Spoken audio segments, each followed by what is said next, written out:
আসসালামু আলাইকুম। আমার নাম মঞ্জুরি আলো। আমার উস্তাদ গুরু মা আলিয়া বেগম মায়ের চরণে ভক্তি রাখি। যার দরবারে এসেছি হজরত খাজা মঈনুদ্দিন চিশতি, সে বাবার দরবারে ভক্তি রাখি। গলাটা একদমই বসা, তারপরেও একটি গান করব। গানের মাঝে কোনো ভুল ত্রুটি হলে সবাই ক্ষমা দৃষ্টি দেখবেন। হ্যালো, ধন্যবাদ সবাইকে।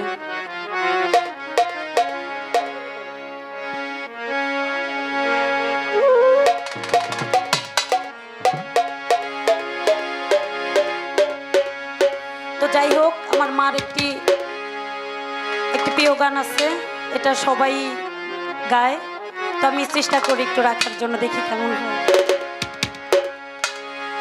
আসিবে কি সে লোক